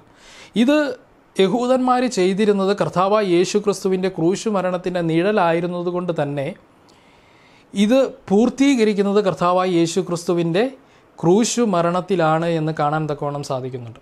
അപ്പോൾ ഈ പാപയാഗമാണ് കർത്താവായ യേശു ക്രിസ്തുവിൻ്റെ ക്രൂശു മരണത്തിൽ പൂർത്തീകരിച്ചത് എന്ന് കാണാൻ കഴിയുന്നുണ്ട്. അങ്ങനെ ദൈവത്തിൻ്റെ കരുണയിലൂടെ കൃപയിലൂടെ നമ്മളെ ഓരോരുത്തരെയും വീണ്ടെടുത്തു എന്ന് കാണാൻ കഴിയുന്നു. അവൻ്റെ വില അല്ലെങ്കിൽ അവൻ്റെ രക്തത്തിൻ്റെ വില നൽകി ഈ ലോകത്തിലെ പിശാചിൻ്റെ കയ്യിൽ നിന്നും നമ്മളെ ഓരോരുത്തരെയും വീണ്ടെടുത്തു എന്ന് നമുക്ക് മനസ്സിലാക്കാൻ തക്കവണ്ണം സാധിക്കുന്നുണ്ട്. അപ്പം അതിൻ്റെ നിഴലായിരുന്ന ഈ ശുശ്രൂഷയെ സമാഗമന കൂടാരത്തിൽ ദൈവം നൽകി എന്ന് നമുക്ക് മനസ്സിലാക്കാൻ കഴിയുന്നുണ്ട്. ഇതാണ് ഇവിടെ നിന്ന് അർത്ഥമാക്കുന്നത്. അപ്പോൾ എബ്രായർക്ക് എഴുതിയ ലേഖനം 10-ാം അധ്യായത്തിന് 4-ാമത്തെ വാക്യത്തിൽ പറയുന്നത്, ഒരു കാളയോ അല്ലെങ്കിൽ ഒരു ആട്ടുകൊറ്റനോ അറക്കപ്പെട്ടതുകൊണ്ട് നിന്റെ പാപം നീങ്ങുന്നില്ല എന്ന് പറയുന്നുണ്ട്. പാപം അവിടെ തന്നെയുണ്ട്. പക്ഷെ പാപത്തിൻ്റെ ഫലമായി നീ അനുഭവിക്കേണ്ടതായ കഷ്ടത മറ്റൊരാൾ അല്ലെങ്കിൽ മറ്റൊരു മൃഗം അനുഭവിക്കുന്നു എന്നുള്ളതാണ്. അതിലൂടെ ഈ ബന്ധം പുനഃസ്ഥാപിക്കുന്നു എന്നുള്ളതാണ് ഇതിൻ്റെ ഏറ്റവും പ്രധാനപ്പെട്ടതായ സത്യം. അതിനുവേണ്ടിയാണ് ദൈവം അവരുടെ ഇടയിൽ വസിക്കണമെന്ന് ആവശ്യപ്പെട്ടത്. അതിനുവേണ്ടിയാണ് സമാഗമന കൂടാരം അവരുടെ ഇടയിൽ അല്ലെങ്കിൽ വിശുദ്ധ മന്ദിരം അവരുടെ ഇടയിൽ നിർമ്മിക്കണമെന്ന് ദൈവം അവിടെ ആവശ്യപ്പെട്ടത്. അത് ദൈവം വെളിപ്പെടുത്തുന്നത് ദൈവത്തിൻ്റെ ഈ വാക്കിലൂടെയാണ്. എൻ്റെ ഉള്ളം നിങ്ങളെ വെറുക്കുന്നില്ല, പക്ഷെ നിങ്ങളുടെ പാപത്തെ ദൈവം എന്ത് ചെയ്യുന്നു? വെറുക്കുന്നു. ആ പാപം ഇനി നിങ്ങളുടെ ജീവിതത്തിൽ ഉണ്ടാകാതെ ദൈവസന്നിധിയിൽ ആ പാപം ഏറ്റുപറയണം. അതിനൊരു സാഹചര്യം നിങ്ങൾക്ക് ആവശ്യമാണ്. അതിനാണ് സമാഗമന കൂടാരം നൽകിയത് എന്ന് വളരെ വ്യക്തമായി നമുക്ക് മനസ്സിലാക്കാൻ തക്കവണ്ണം സാധിക്കുന്നു. അപ്പോൾ എന്തിനാണ് സമാഗമന കൂടാര ശുശ്രൂഷ നടത്തുവാൻ തക്കവണ്ണം അല്ലെങ്കിൽ വിശുദ്ധ മന്ദിരം നിർമ്മിക്കുവാൻ തക്കവണ്ണം ദൈവം ആവശ്യപ്പെട്ടത്? അവരുടെ ഇടയിൽ വസിക്കുവാൻ തക്കവണ്ണം, അതുപോലെ തന്നെ അവരെ അവർ പാപം ചെയ്ത് ലംഘനം നടക്കുമ്പോൾ, ആ ഉടമ്പടി ലംഘിക്കപ്പെടുമ്പോൾ ആ ഉടമ്പടി അവരുടെ ഇടയിൽ പുനഃസ്ഥാപിക്കുവാൻ വേണ്ടിയാണ് എന്ന് കാണാൻ തക്കവണ്ണം സാധിക്കുന്നു. അതുപോലെ തന്നെ കർത്താവായ യേശു ക്രിസ്തുവിൻ്റെ ശുശ്രൂഷയുടെ നിഴലായിട്ട് അല്ലെങ്കിൽ സ്വർഗീയ വിശുദ്ധ മന്ദിരത്തിൻ്റെ ശുശ്രൂഷയുടെ നിഴലായിട്ട് ഈ ഭൂമിയിൽ ഈ ശുശ്രൂഷ നടക്കേണ്ടത്, മനുഷ്യർ മനസ്സിലാക്കുവാൻ വേണ്ടി നടക്കേണ്ടത് ആവശ്യമായിരുന്നു എന്ന് കാണാൻ തക്കവണ്ണം സാധിക്കുന്നുണ്ട്. ഇനി കർത്താവായ യേശു ക്രിസ്തു ഈ ഭൂമിയിലേക്ക് കടന്നു വന്നത് ഒരു പകരക്കാരനായി തന്നെയാണ്. നമുക്കറിയാം, നമ്മൾ പാപം ചെയ്തതായ മനുഷ്യൻ യാഗം കഴിക്കുവാൻ മൃഗത്തെ കൊണ്ടുപോകുമ്പോൾ ആ മനുഷ്യൻ്റെ പകരക്കാരനായാണ് എന്ത് ചെയ്യുന്നത്? ആ മൃഗം അവിടെ അറക്കപ്പെടുന്നത് എന്ന് കാണാൻ തക്കവണ്ണം സാധിക്കുന്നു. അപ്പോൾ കർത്താവായ യേശു ക്രിസ്തു ഈ ഭൂമിയിലേക്ക് കടന്നു വന്നത് നമുക്കെല്ലാവർക്കും ഉള്ളതായ ഒരു പകരക്കാരനാണ്. അത് ഈ സമാഗമന കൂടാര ശുശ്രൂഷയിൽ ഈ യാഗം കഴിക്കുന്നതായ ഓരോരുത്തർക്കും വേണ്ടി കൂടിയാണ് കർത്താവായ യേശു ക്രിസ്തു വന്നത്. അത് നിഴലായി ചെയ്തിരുന്നത് കൊണ്ട് അത് പൂർത്തീകരിക്കണമെങ്കിൽ കർത്താവായ യേശു ക്രിസ്തു വന്ന് അത് പൂർത്തീകരിക്കേണ്ടത് ആവശ്യമായിരുന്നു. അതുകൊണ്ടാണ് കാലസമ്പൂർണതയായപ്പോൾ കർത്താവായ യേശു ക്രിസ്തു ഈ ലോകത്തിലേക്ക് കടന്നു വന്നത്. ഇതിനെക്കുറിച്ച് വളരെ വ്യക്തമായി കാണാൻ തക്കവണ്ണം സാധിക്കുന്നു. ഈ ലോകത്തിലേക്ക് പാപം കടന്നു വന്നപ്പോൾ തന്നെ, അതിനു മുൻപേ തന്നെ പാപം കടന്നു വരികയും ഈ ശുശ്രൂഷ ആവശ്യമാണ് എന്ന് സ്വർഗത്തിൽ നിശ്ചയിക്കുകയും ചെയ്തു എന്ന് നമുക്ക് വേദപുസ്തകത്തിൽ നിന്ന് മനസ്സിലാക്കാൻ തക്കവണ്ണം സാധിക്കുന്നു. വെളിപ്പാട് പുസ്തകം 13-ാം അധ്യായം വായിക്കുമ്പോൾ അവിടെ വളരെ വ്യക്തമായി പറയുന്നുണ്ട്, ലോകസ്ഥാപനത്തിനു മുൻപേ അറക്കപ്പെട്ട കുഞ്ഞാടാണ് കർത്താവായ യേശു ക്രിസ്തു എന്ന്. അപ്പോൾ കാലസമ്പൂർണതയായപ്പോൾ കർത്താവായ യേശു ക്രിസ്തു ഈ ഭൂമിയിലേക്ക് വന്ന് ആ ശുശ്രൂഷ പൂർത്തീകരിച്ചു എന്ന് കാണാൻ തക്കവണ്ണം സാധിക്കുന്നുണ്ട്. എന്നാൽ സമാഗമന കൂടാര ശുശ്രൂഷ അവിടെ പൂർത്തീകരിക്കപ്പെടുന്നില്ല. ഇനിയും കർത്താവായ യേശു ക്രിസ്തുവിൻ്റെ ശുശ്രൂഷ തുടരേണ്ടതായ ആവശ്യമുണ്ട് എന്ന് വളരെ വ്യക്തമായി നമുക്ക് കാണാൻ കഴിയുന്നുണ്ട്.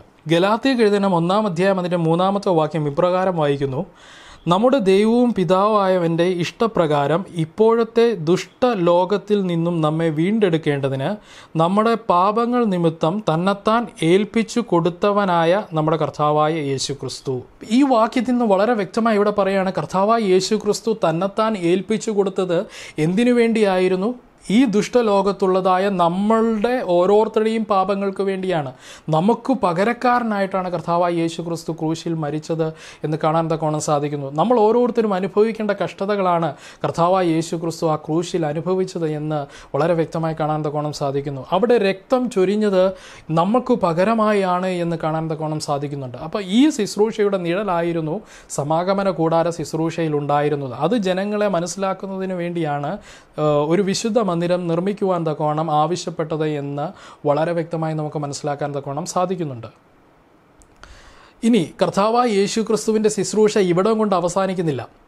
കർത്താവായ യേശു ക്രിസ്തുവിൻ്റെ ശുശ്രൂഷ തുടരുകയാണ്. അപ്പോൾ ഇത് പൂർത്തിയാക്കിയതായ ശുശ്രൂഷയും ഇനി പുരോഗമിക്കുന്നതായ ശുശ്രൂഷയും കുറിച്ച് പറയുന്നുണ്ട്.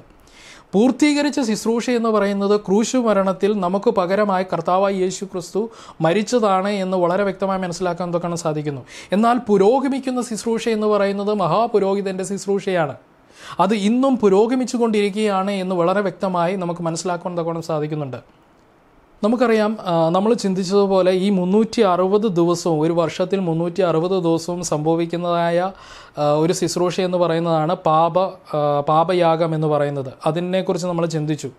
എന്നാൽ വർഷത്തിൽ ഒരിക്കൽ മാത്രം സംഭവിക്കുന്നതായ ഒരു ശുശ്രൂഷയുണ്ട്, മഹാപാപപരിഹാര ശുശ്രൂഷ. അതിനെക്കുറിച്ച് നമുക്ക് വളരെ വ്യക്തമായിട്ടറിയാം. അതായത് ജനം ഈ 360 ദിവസവും അവരവർ ചെയ്യുന്നതായ പാപത്തിനൊത്തവണ്ണം അവർ യാഗം കഴിച്ചുകൊണ്ടേയിരിക്കുകയാണ്. എന്നാൽ അത് പൂർത്തീകരിക്കപ്പെടുന്നത് നമുക്ക് കാണാൻ കഴിയുന്നത് വർഷം തോറുമുള്ളതായ ഈ പാപപരിഹാര ദിവസത്തിലെ ശുശ്രൂഷയാണ്. ആ ശുശ്രൂഷയിൽ എന്തെല്ലാമാണ് സംഭവിക്കുന്നത് എന്നുള്ളതിനെക്കുറിച്ച് നമുക്ക് വളരെ വ്യക്തമായി അറിയാം. മഹാപുരോഹിതൻ അതിപരിശുദ്ധ സ്ഥലത്ത്, അതായത് കൃപാസനം ഇരിക്കുന്നതായ സ്ഥലത്ത് ചെല്ലുന്നതായ ഒരു ശുശ്രൂഷയാണ് എന്ന് കാണാൻ കഴിയുന്നുണ്ട്. ഇവിടെ മഹാപുരോഹിതൻ ആ അതിപരിശുദ്ധ സ്ഥലത്ത് പ്രവേശിക്കുന്നതായ സാഹചര്യത്തിൽ മഹാപുരോഹിതൻ്റെ പാപങ്ങൾക്ക് വേണ്ടിയും ജനങ്ങളുടെ പാപങ്ങൾക്ക് വേണ്ടിയും ഒരു ഊനമില്ലാത്ത കാളക്കിടാവിനെ അറക്കേണ്ടത് ആവശ്യമാണ്. ഇവിടെ വളരെ വ്യക്തമായി പറയുന്നു, ഒരു ഊനമില്ലാത്ത കാളക്കിടാവ്, അല്ലെങ്കിൽ ഈ കാളക്കിടാവിന് ഏതെങ്കിലും വിധത്തിലുള്ളതായ ഒരു പ്രശ്നമുണ്ടെങ്കിൽ പോലും മഹാപുരോഹിതൻ ഈ അതിപരിശുദ്ധ സ്ഥലത്ത് പ്രവേശിക്കുന്ന സാഹചര്യത്തിൽ തൽക്ഷണം മരിച്ചു വീഴും. അതാണ് ഈ ശുശ്രൂഷയിൽ സംഭവിക്കുന്നത്. അതുകൊണ്ട് ഈ ഊനമില്ലാത്ത കാളക്കിടാവിനെ ഒന്നിൽ കൂടുതൽ പ്രാവശ്യം മഹാപുരോഹിതൻ പരിശോധിച്ച് അത് ഉറപ്പുവരുത്തിയതിന് ശേഷം അതിനെ അറക്കുകയും തൻ്റെ പാപത്തിന് വേണ്ടിയും അറക്കുന്നതായിട്ട് നമുക്ക് കാണാൻ കഴിയുന്നുണ്ട്. അപ്പോൾ ആ ശുശ്രൂഷകളൊക്കെയും നമ്മളതിനെക്കുറിച്ചൊക്കെയും പഠിച്ചിട്ടുള്ളതാണ്, കൂടുതലായി പറയുന്നില്ല. പിന്നെ അത് മാത്രവുമല്ല, 2 ആട്ടുകൊറ്റന്മാരെ എന്ത് ചെയ്യും, കൊണ്ടുവന്നതിന് ശേഷം ചീട്ടിട്ട് അസസേലിൻ്റെ ആടും ദൈവത്തിൻ്റെ ആടും എന്ന് പറഞ്ഞ് മാറ്റി നിർത്തിയതിന് ശേഷം അസസേലിൻ്റെ ആടിൻ്റെ മേൽ ജനങ്ങളുടെ സകല പാപങ്ങളെയും ചുമത്തി ഈ അസസേലിൻ്റെ ആടിനെ, അല്ലെങ്കിൽ ഈ പിശാചിനെ സൂചിപ്പിക്കുന്നതായ ഈ അസസേലിൻ്റെ ആടിനെ എന്ത് ചെയ്യുന്നു, മരുഭൂമിയിലേക്ക് കൊണ്ട് വിടുന്നതായിട്ട് നമുക്ക് കാണാൻ തക്കവണ്ണം സാധിക്കുന്നുണ്ട്. അപ്പോൾ ഇതാണ് പാപപരിഹാര ശുശ്രൂഷയിൽ കാണുന്നത്. അപ്പം ഞാൻ പറഞ്ഞു, കർത്താവായ യേശു ക്രിസ്തുവിൻ്റെ ഈ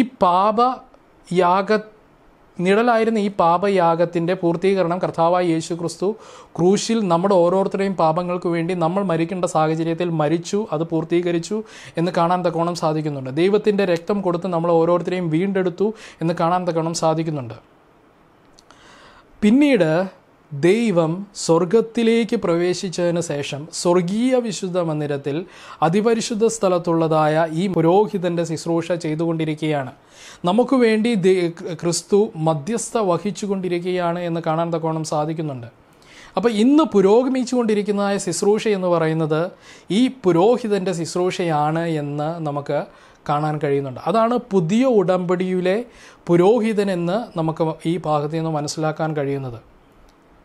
അപ്പോൾ ഈ പുതിയ ഉടമ്പടിയിലെ വിശുദ്ധ മന്ദിരത്തിലെ, സ്വർഗീയ വിശുദ്ധ മന്ദിരത്തിലെ പുരോഹിതനാണ് കർത്താവായ യേശു ക്രിസ്തു എന്ന് നമുക്ക് വളരെ വ്യക്തമായി വേദപുസ്തകത്തിൽ നിന്ന് മനസ്സിലാക്കാൻ തക്കവണ്ണം സാധിക്കുന്നു. അതിനെക്കുറിച്ച് വളരെ വ്യക്തമായി എബ്രായർക്ക് എഴുതിയ ലേഖനത്തിൽ പറയപ്പെടുന്നു. അപ്പോൾ ഇതാണ് ഇവിടെ സംഭവിക്കുന്നത്. ആ വിശേഷമേറിയ ഉടമ്പടിയാണ് ഇന്ന് പുതിയ ഉടമ്പടിയായി ദൈവം നൽകിയിരിക്കുന്നത്. എന്നാൽ പഴയതുമായി ഒരു വിധത്തിലുള്ളതായ വ്യത്യാസവുമില്ല. പഴയത് നിഴലായിരുന്നു, എന്നാൽ ഇത് പൊരുളാണ്. അത് പൂർത്തീകരിക്കുന്നതും അത് പുരോഗമിച്ചു കൊണ്ടിരിക്കുന്നതുമായ ശുശ്രൂഷയാണത് കർത്താവായ യേശു ക്രിസ്തുവാണ് ചെയ്യുന്നത് എന്ന് വളരെ വ്യക്തമായി നമുക്ക് ഈ ഭാഗത്തു നിന്നൊക്കെ മനസ്സിലാക്കാൻ തക്കവണ്ണം സാധിക്കുന്നു. അപ്പോൾ സ്വർഗീയ വിശുദ്ധ മന്ദിരത്തിൽ എന്ത് ശുശ്രൂഷയാണ് ഇപ്പോൾ നടക്കുന്നത് എന്നുള്ളതിനെക്കുറിച്ച് ഈ പാഠം വളരെ വ്യക്തമായി നമ്മളെ ഓർമ്മിപ്പിക്കുകയാണ്. സ്വർഗീയ വിശുദ്ധ മന്ദിരത്തിൽ ദൈവം നമ്മളുടെ മധ്യസ്ഥനായി നിലകൊള്ളുന്നു എന്ന് നമുക്ക് കാണാൻ തക്കവണ്ണം സാധിക്കുന്നു. വേദപുസ്തകത്തിൽ നമ്മൾ മനസ്സിലാക്കുന്ന ഒരു സത്യം എന്ന് പറയുന്നത്, ഈ ലോകത്തിൽ നമുക്ക് ഒരേ ഒരു മധ്യസ്ഥനെ ഉള്ളൂ, അത് കർത്താവായ യേശു ക്രിസ്തുവാണ് എന്ന് നമുക്ക് കാണാൻ കഴിയുന്നുണ്ട്. അപ്പോൾ ഈ ലോകത്തിൽ രക്ഷിക്കപ്പെടുവാനായിട്ട് ഒരേ ഒരു നാമവുമുള്ളൂ, അത് കർത്താവായ യേശു ക്രിസ്തുവാണ്. യേശു ക്രിസ്തു ഈ ഭൂമിയിലായിരുന്ന സമയത്ത് വളരെ വ്യക്തമായി പറഞ്ഞു. എന്താണ് പറഞ്ഞത്? ഞാൻ തന്നെ വഴിയും ശക്തിയും ജീവനുമാകുന്നു, എന്നിലൂടെ മാത്രമേ നിങ്ങൾക്ക് എൻ്റെ പിതാവിൻ്റെ അടുക്കിലേക്ക് പ്രവേശിക്കുവാൻ തക്കവണ്ണം സാധിക്കത്തുള്ളൂ. എന്നെ കണ്ടിരിക്കുന്നവർ എൻ്റെ പിതാവിനെയും കണ്ടിരിക്കുന്നു എന്ന് നമുക്ക് കാണാൻ കഴിയുന്നുണ്ട്. പഴയ നിയമ കാലഘട്ടത്തിൽ ദൈവം അവരുടെ ഇടയിൽ വസിക്കുവാൻ തക്കവണ്ണം സമാഗമന കൂടാരം അവർക്ക് നൽകി. അല്ലെങ്കിൽ വിശുദ്ധ മന്ദിരം അവർക്ക് നൽകി എന്ന് കാണാൻ കഴിയുന്നുണ്ട്. കർത്താവായ യേശു ക്രിസ്തുവിൻ്റെ കാലഘട്ടത്തിൽ കർത്താവായ യേശു ക്രിസ്തുവിലൂടെ എന്ത് ചെയ്തു? ദൈവം അവരുടെ ഇടയിൽ വസിച്ചു. ഇപ്പം ഈ ഭാഗത്തൊക്കെ നമ്മൾ കാണുന്നത് പഴയ നിയമ കാലഘട്ടത്തിൽ ദൈവം അവരുടെ ഇടയിൽ വസിച്ചു എന്ന് എഴുതിയിരിക്കുന്നു. യേശുവിൻ്റെ കാലഘട്ടത്തിൽ യേശു അവരുടെ ഇടയിൽ വസിച്ചു എന്ന് കാണാൻ തക്കോണം സാധിക്കുന്നുണ്ട്.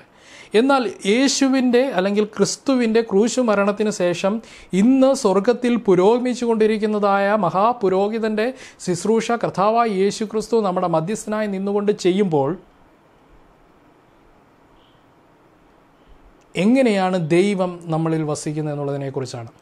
അപ്പം പഴയ നിയമത്തിൽ ദൈവം അവരുടെ ഇടയിൽ വസിച്ചു, ക്രിസ്തു അവരുടെ ഇടയിൽ വസിച്ചു. എന്നാൽ ഇന്ന് എന്താണ് സംഭവിക്കുന്നത്? കർത്താവായ യേശു ക്രിസ്തു പറഞ്ഞു, ഞാൻ പോയതിന് ശേഷം മറ്റൊരു കാര്യസ്ഥൻ ഞാൻ നിങ്ങളുടെ ഇടയിലേക്ക് അയക്കും, അവൻ നിങ്ങളെ സകല സത്യത്തെക്കുറിച്ചും ബോധ്യപ്പെടുത്തും. അപ്പോൾ ക്രിസ്തു അല്ലെങ്കിൽ ദൈവം നമ്മുടെ ഇടയിൽ ഈ കാലഘട്ടത്തിൽ വസിക്കുന്നത് എങ്ങനെയാണ്? പരിശുദ്ധാത്മാവിലൂടെയാണ്. എന്നാൽ ക്രിസ്തു നമ്മുടെ ഇടയിൽ വസിച്ചപ്പോൾ, പിതാവ് വിശുദ്ധ മന്ദിരത്തിലൂടെ ഇസ്രായേൽ മക്കളുടെ ഇടയിൽ വസിച്ചപ്പോൾ, ഇന്ന് പരിശുദ്ധാത്മാവ് എപ്രകാരമാണ് വസിക്കുന്നത്? നമ്മുടെ ഇടയിലല്ല, പരിശുദ്ധാത്മാവ് വസിക്കേണ്ടത് എവിടെയാണ്? നമ്മളിലാണ്. അപ്പം ദൈവം വസിക്കേണ്ട ഒരു മന്ദിരമാണ് നമ്മൾ എന്ന് കാണാൻ തക്കോണം സാധിക്കുന്നുണ്ട്. അപ്പോൾ ഇതാണ് ഈ പുരോഗമിക്കുന്നതായ വിശുദ്ധ മന്ദിര ശുശ്രൂഷയുടെ ഒരു ഭാഗം എന്ന് കാണാൻ കഴിയുന്നുണ്ട്. അപ്പോൾ ഈ പരിശുദ്ധാത്മാവിന് അല്ലെങ്കിൽ ദൈവത്തിന് നമ്മളിൽ വസിക്കുന്നതിന് വേണ്ടിയുള്ളതായ വാസയോഗ്യമായി നമ്മളെ ആക്കി തീർക്കേണ്ടത് ഏറ്റവും പ്രധാനപ്പെട്ടതായ ഒരു കാര്യമാണ്. അതിനെയാണ് വിശുദ്ധീകരണത്തിൻ്റെ ജീവിതം നയിക്കുക എന്നുള്ളതിനെക്കുറിച്ച് പറയുന്നത്. അപ്പോൾ കർത്താവായ യേശു ക്രിസ്തു ക്രൂശ മരണത്തിലൂടെ നമ്മളെ ഓരോരുത്തരെയും നീതീകരിച്ചു, നമ്മളെ ഓരോരുത്തരെയും വീണ്ടെടുത്തപ്പോൾ നമ്മളുടെ ജീവിതത്തിൽ ഉണ്ടാകേണ്ടത് എന്താണ്? സ്വർഗത്തിൽ ദൈവത്തിൻ്റെ പുരോഹിത ശുശ്രൂഷ പുരോഗമിച്ചു കൊണ്ടിരിക്കുന്ന സമയത്ത്, അല്ലെങ്കിൽ അത് നടന്നുകൊണ്ടിരിക്കുന്ന ആ സമയത്ത്, ഈ ഭൂമിയിൽ ക്രിസ്തുവിനെ സ്വന്തം രക്ഷിതാവായി അംഗീകരിച്ച നമ്മൾ ഓരോരുത്തരും, ക്രിസ്തുവിനെ നമ്മൾ അനുസരിക്കുവാൻ തക്കവണ്ണം തീരുമാനിച്ച നമ്മൾ ഓരോരുത്തരും ആ ക്രിസ്തു നൽകിയിരിക്കുന്നതായ അല്ലെങ്കിൽ ആ ദൈവം നൽകിയിരിക്കുന്നതായ കൽപ്പനകളെ അനുസരിച്ച് ജീവിക്കുന്നതാണ് നമ്മുടെ വിശുദ്ധ ജീവിതമെന്ന് അല്ലെങ്കിൽ വിശുദ്ധീകരണത്തിൻ്റെ ജീവിതമെന്ന് കാണാൻ തക്കവണ്ണം സാധിക്കുന്നുണ്ട്. എങ്കിൽ മാത്രമേ പരിശുദ്ധാത്മാവിന് നമ്മളിൽ വസിക്കുവാനുള്ളതായ ഒരു സാഹചര്യം ഉണ്ടാകുകയുള്ളൂ എന്ന് വളരെ വ്യക്തമായി നമുക്ക് കാണാൻ തക്കവണ്ണം സാധിക്കുന്നു. അപ്പോൾ എന്നെ കേൾക്കുന്ന എൻ്റെ പ്രിയപ്പെട്ടവരെ, ഇവിടെ നിന്ന് നമ്മൾ മനസ്സിലാക്കുന്നതായ പ്രധാനപ്പെട്ടതായ കാര്യം എന്ന് പറയുന്നത്, വിശുദ്ധ മന്ദിരം അവരുടെ ഇടയിൽ കൊടുത്തത് ദൈവത്തിന് അവരുടെ ഇടയിൽ വസിക്കുന്നതിന് വേണ്ടിയായിരുന്നു. അതുപോലെ തന്നെ ദൈവത്തോട് ചെയ്യുന്നതായ തെറ്റുകൾ ഏറ്റുപറഞ്ഞ് ദൈവസന്നിധിയിൽ പാപക്ഷമ നേടി വീണ്ടും ആ തെറ്റ് ആവർത്തിക്കാതെ അവരുടെ ജീവിതത്തെ അനുസരണത്തിന് അല്ലെങ്കിൽ ദൈവത്തിന് വിധേയപ്പെട്ടുകൊണ്ട് ജീവിക്കുവാൻ തക്കവണ്ണമുള്ളതായ ഒരു സാഹചര്യം അവർക്ക് നൽകുന്നതായിരുന്നു എന്ന് കാണാൻ കഴിയുന്നുണ്ട്. അപ്പോൾ അത് കർത്താവായ യേശു ക്രിസ്തുവിൻ്റെ ക്രൂശ് മരണത്തിൻ്റെ നിഴലായിരുന്നു എന്നും, ഈ കർത്താവായ യേശു ക്രിസ്തുവിൻ്റെ ക്രൂശ് മരണത്തിന് ശേഷം സ്വർഗത്തിൽ അതിപരിശുദ്ധ സ്ഥലത്ത് പുരോഹിതൻ ചെയ്യുന്നതായ ശുശ്രൂഷ അല്ലെങ്കിൽ മധ്യസ്ഥ ശുശ്രൂഷ കർത്താവായ യേശു ക്രിസ്തു ഇന്ന് ചെയ്തുകൊണ്ടിരിക്കുകയാണ് എന്നും നമുക്ക് മനസ്സിലാക്കുവാൻ തക്കവണ്ണം കഴിഞ്ഞു.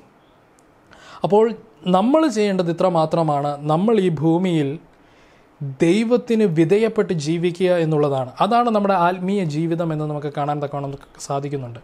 അപ്പോൾ ദൈവത്തിന് വിധേയപ്പെട്ട് ജീവിക്കുക എന്ന് പറഞ്ഞാൽ ദൈവമായിരിക്കണം നമ്മുടെ മാസ്റ്റർ, ദൈവത്തെ ആയിരിക്കണം നമ്മൾ അനുസരിക്കേണ്ടത്, ദൈവത്തിൻ്റെ കൽപ്പനകളാണ് നമ്മൾ അനുസരിക്കേണ്ടത് എന്ന് വളരെ വ്യക്തമായി കാണുവാൻ തക്കവണ്ണം സാധിക്കുന്നുണ്ട്.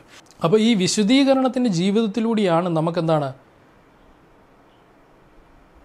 സ്വർഗത്തിൽ അല്ലെങ്കിൽ നിത്യതയിൽ പ്രവേശിക്കുവാൻ തക്കവണ്ണം സാധിക്കുകയുള്ളൂ എന്ന് വളരെ വ്യക്തമായി മനസ്സിലാക്കുവാൻ തക്കവണ്ണം സാധിക്കുന്നുണ്ട്.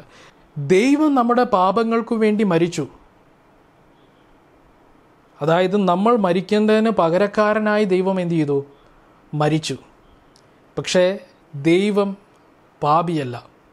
എന്നാൽ നമ്മൾ ഓരോരുത്തരും പാപികളാണ് എന്ന് വളരെ വ്യക്തമായി നമുക്ക് മനസ്സിലാക്കാൻ തക്കവണ്ണം സാധിക്കുന്നുണ്ട്. ക്രിസ്തു നമുക്ക് പകരക്കാരനായി മരിച്ച് ദൈവവുമായിട്ടുള്ളതായ നമ്മുടെ ഉടമ്പടി പുനഃസ്ഥാപിക്കുകയാണ് ചെയ്തത്. ആ പുനഃസ്ഥാപിക്കപ്പെട്ടതായ ഉടമ്പടിയിൽ തുടർന്ന് നമ്മൾ ചെയ്യേണ്ടത് എന്താണ്? ദൈവത്തെ അനുസരിച്ച് ദൈവത്തിന് വിധേയപ്പെട്ട് ജീവിക്കുക എന്നുള്ളതാണ്. അപ്പോൾ ഈ പാഠത്തിൽ നിന്ന് നമ്മൾ മനസ്സിലാക്കുന്നത്, പുതിയ ഉടമ്പടി വിശുദ്ധ മന്ദിരത്തിലൂടെ എന്ന് പറയുന്നത് കർത്താവായ യേശു ക്രിസ്തു പൂർത്തീകരിച്ചതും കർത്താവായ യേശു ക്രിസ്തു ഇപ്പോൾ ചെയ്തുകൊണ്ടിരിക്കുന്നതായ ശുശ്രൂഷയാണ്. അത് മഹത്തായിട്ടുള്ളതായ ഒരു ശുശ്രൂഷയാണ്. അത് സ്വർഗീയ വിശുദ്ധ മന്ദിരത്തിൽ ഇപ്പോൾ നടന്നുകൊണ്ടിരിക്കുന്നതായ ശുശ്രൂഷയാണ് എന്ന് കാണുവാൻ തക്കവണ്ണം സാധിക്കുന്നുണ്ട്. അപ്പോൾ ക്രിസ്തു നമുക്ക് വേണ്ടി ഇങ്ങനെ ദൈവത്തോട് പക്ഷാപാതം ചെയ്തുകൊണ്ടിരിക്കുകയാണ്. ക്രിസ്തു നമുക്ക് വേണ്ടി നമ്മുടെ മധ്യസ്ഥയായിട്ട് ഇപ്പോൾ സ്വർഗത്തിൽ ആയിരിക്കുകയാണ്. നമുക്ക് മധ്യസ്ഥനായ ക്രിസ്തു മാത്രമാണ് ഉള്ളത്. അല്ലാതെ ഈ ഭൂമിയിൽ നമുക്ക് മറ്റാരും മധ്യസ്ഥനായിട്ടില്ല. കാരണം ക്രിസ്തു മാത്രമാണ് വിശുദ്ധനായിട്ടുള്ളതായ പൂർണ്ണ മനുഷ്യനായി ഈ ഭൂമിയിൽ കടന്നു വന്ന് പാപം കൂടാതെ, ഒരു തെറ്റും കൂടാതെ, ഒരു കുറ്റവും കൂടാതെ നമുക്ക് വേണ്ടി നമ്മൾ മരിക്കേണ്ട സ്ഥാനത്ത് ദൈവം മരിക്കുകയും നമ്മൾ അനുഭവിക്കേണ്ടതായ കഷ്ടത, നമ്മുടെ പാപം കൊണ്ട് നമ്മൾ അനുഭവിക്കേണ്ടതായ കഷ്ടതയ്ക്ക് പകരം ക്രിസ്തു അത് അനുഭവിക്കുകയും ചെയ്ത് നമ്മൾ ഓരോരുത്തരെയും വീണ്ടെടുത്തിരിക്കുന്നത് എന്ന് കാണാൻ തക്കവണ്ണം സാധിക്കുന്നുണ്ട്. കുറച്ചുകൂടി വ്യക്തമാക്കുവാൻ വേണ്ടി ഇതാണ് നമ്മൾ ചെയ്യേണ്ടതായ ഏറ്റവും പ്രധാനപ്പെട്ടതായ കാര്യം. ദൈവകൽപ്പനയും യേശുവെങ്കിലുള്ളതായ വിശ്വാസവും കാത്തുകൊള്ളുന്നതായ വിശുദ്ധന്മാരുടെ സഹിഷ്ണുതയാണ് ദൈവത്തിന് ആവശ്യം. അതായത് ദൈവം നൽകിയിരിക്കുന്നതായ കൽപ്പനകളെ അനുസരിക്കുവാൻ തക്കവണ്ണമുള്ളതായ സഹിഷ്ണുത നമുക്കുണ്ടാവണം. ദൈവം നമ്മളോട് വിശുദ്ധ ദിവസം വിശുദ്ധിയോടെ കാക്കുവാൻ തക്കവണ്ണം ആവശ്യപ്പെടുമ്പോൾ അത് ചെയ്യുവാനുള്ളതായ സഹിഷ്ണുത നമുക്കുണ്ടാകണം. ദൈവം നമ്മളോട് നമ്മുടെ അയൽക്കാരനെ നമ്മളെപ്പോലെ തന്നെ സ്നേഹിക്കുക എന്ന് പറയുമ്പോൾ അത് സ്നേഹിക്കുവാൻ ഉള്ളതായ, അവനെ സഹായിക്കുവാനുള്ളതായ മനസ്സും ആ സഹിഷ്ണുതയും നമ്മുടെ ജീവിതത്തിൽ ഉണ്ടാകണം എന്നുള്ളതാണ് ഏറ്റവും പ്രധാനപ്പെട്ടതായ കാര്യം. അതാണ് ദൈവത്തിന് ആവശ്യമായ ജനങ്ങൾ എന്ന് മനസ്സിലാക്കാൻ തക്കവണ്ണം സാധിക്കുന്നു. അപ്പോൾ ഒരിക്കൽ കൂടി ഞാൻ നിങ്ങളോട് പറയുന്നു, ദൈവകൽപ്പനയും യേശുവിലുള്ള വിശ്വാസവും കാത്തുകൊള്ളുന്ന വിശുദ്ധന്മാരുടെ സഹിഷ്ണുത കൊണ്ട് ഇവിടെയും അവിടെയും ആവശ്യം എന്ന് വളരെ വ്യക്തമായ വേദപുസ്തകം പറയുകയാണ്. അതുകൊണ്ട് നിത്യതയ്ക്ക് വേണ്ടി പ്രവർത്തിക്കുവാൻ തക്കവണ്ണം ദൈവം നിങ്ങൾ ഓരോരുത്തരെയും സഹായിക്കുമാറാകട്ടെ എന്ന് പ്രാർത്ഥിച്ചുകൊണ്ട് എളിയ പാഠപഠനത്തെയും വിരമിക്കുന്നു. ദൈവം നിങ്ങൾ ഓരോരുത്തരെയും അനുഗ്രഹിക്കുമാറാകട്ടെ. ആമേൻ.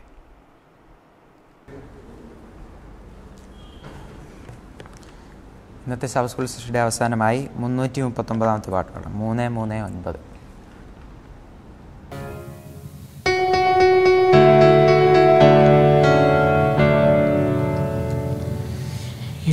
പ്രിയൻ വാനിൽ വരാറായി, കാഹളത്തിൻ ധ്വനി കേൾക്കാറായി, മേഘധ്വനി മുഴങ്ങും ദൂതരാർത്തു പാടിടും, നാമം ചേർന്ന് പാടും ദൂതർ തുല്യരായി.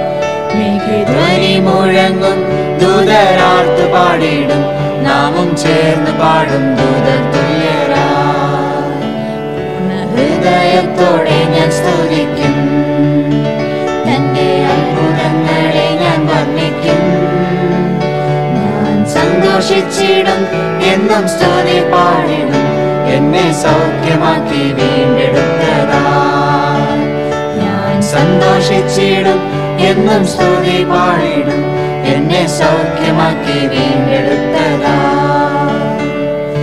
എന്റെ പ്രിയൻ വാനിൽ വരാറായി, കാഹളത്തിൻ ധ്വനി കേൾക്കാറായി, ധ്വനി മുഴങ്ങും ദൂതരാർത്തു പാടിടും, നാമം ചേർന്ന് പാടും ദൂതർ തുല്യരായി.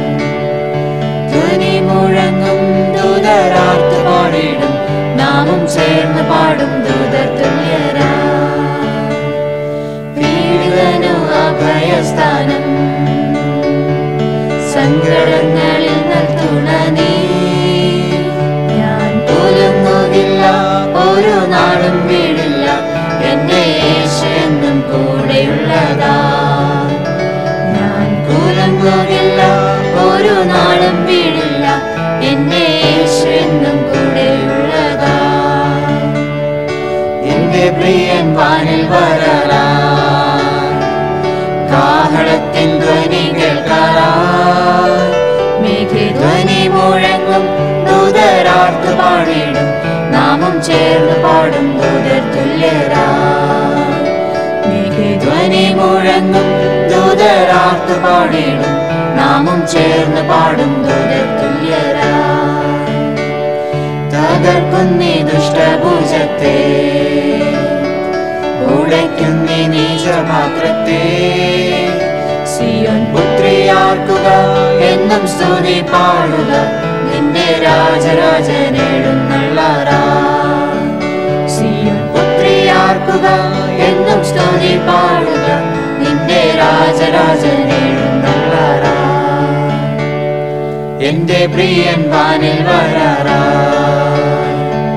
കാഹളത്തിൻ ധ്വനി കേൾക്കാറായി, മേഘധ്വനി മുഴങ്ങും, ദൂതരാർത്തു പാടിടും, നാമും ചേർന്ന് പാടും ദൂതർ തുല്യരായി.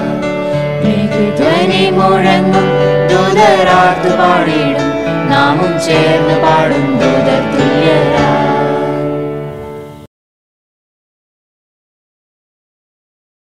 നമുക്ക് പ്രാർത്ഥിക്കാം.